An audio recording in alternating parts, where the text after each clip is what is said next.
12वीं जमात के तालिब इल्म ने जो है एक ऐसा रोबोट बनाया है जो कि बाकायदा तौर पर हैरान कर देने वाला है। और ये रोबोट महज 1300 रुपये में जो है तैयार हुआ है। अगर देखें तो कई सारे ऐसे पेशेंट्स होते हैं जो बाकायदा तौर पर मुख्तलिफ ऐसी चीज़ों से जूझ रहे होते हैं जिन्हें इन चीज़ों की सख्त ज़रूरत होती है। और अगर आमतौर पर मार्केट की बात करें तो लाखों में जो है वो चीज़ें आती हैं, यानी कि वो रोबोट आता है जो आपको राहत दे सके।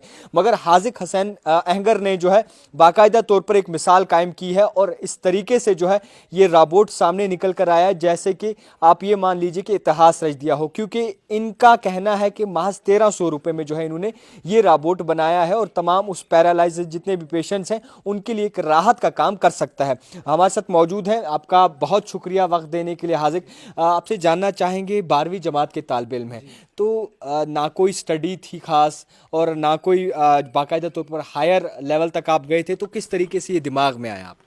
जी, मैं असल में बचपन से ही इलेक्ट्रॉनिक चीज़ों में दिलचस्पी रखता हूँ।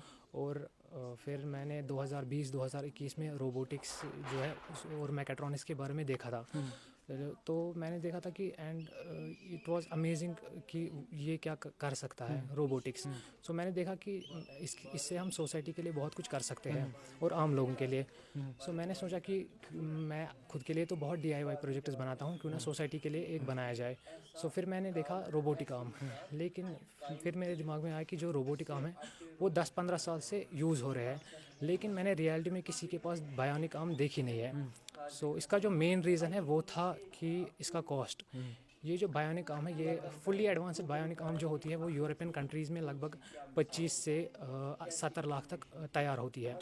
और जो इंडिया में है, मिनिमम इसका कॉस्ट जो है आम बायोनिक आर्म का है वो है 4 लाख से स्टार्ट होता है। सो अब प्रॉब्लम तो थी, अब इसको सॉल्व करना था जो रोबोटिक्स से इजी था, बस सिर्फ आइडिया को इम्प्लीमेंट करना था।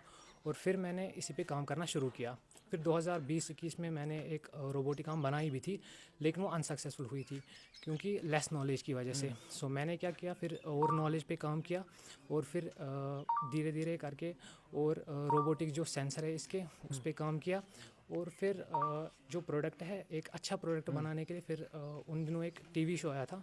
मैं मोस्टली टीवी शो देखता नहीं हूँ, लेकिन वो बिज़नेस के रिलेटेड था, शार्क टैंक। सो फिर मैंने देखा कि इससे देखते हैं कि जो प्रोडक्ट है वो असल में होता कैसा है।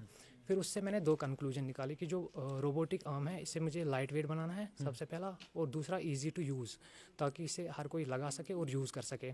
सो इन्हीं चीज़ पर मैं काम कर रहा था और 1 साल तक मैं इसका मैकेनिज़्म तैयार कर रहा था। सो 1 साल तक इसका मैकेनिज़्म तैयार हो गया और फिर उसके बाद मैंने इसके कंपोनेंट्स जो है वो ऑर्डर किए और फिर इसे बनाया। इसे बनाने में सिर्फ 1 महीना लगा और इसे अब ये बराबर वही है जो भी मैं आइडियाज़ में डालना चाहता था, वो सारे आइडियाज़ है। सबसे पहला कॉस्ट इफ़ेक्टिव, ये सिर्फ मैंने 1300 में बनाया है। दूसरा है इजी टू यूज़, इसे सिर्फ लगाना है और यूज़ करना है। और तीसरा है ये लाइट वेट भी है। और जो चौथा है वो ये है कि ये ट्रेडिशनल बायोनिक आर्म से बिल्कुल ही अलग है। ये जो आम रोबोटिक आर्म आपने बनाई है, इसको बनाने में महज 1 महीना लगा है? बना हाँ, जोड़ने में, 1 महीना कंपोनेंट जोड़ने वोड़ने में एक इकट्ठा महीना लगा। करने में 1 महीना जी। लगा। तो सोच कब रहे थे, ये सोच कब से रहे थे? 1 साल से? हाँ, 1-1.5 साल से। अच्छा, जिस तरीके से आपने कहा आपने किसी से नॉलेज वगैरह ली या फिर खुद के दिमाग से जो है या चीज़ें इकट्ठा करके जो है ये चीज़ें बनाई? नॉलेज जो है वो मैंने इंटरनेट से सारी नॉलेज जो मुझे ज़रूरत थी वो वहीं से हासिल की और फिर आइडियाज़ को इम्प्लीमेंट किया। जो आइडियाज़ आपने लाए ये खुद इम्प्लीमेंट किए या फिर इसमें भी किसी का साथ था?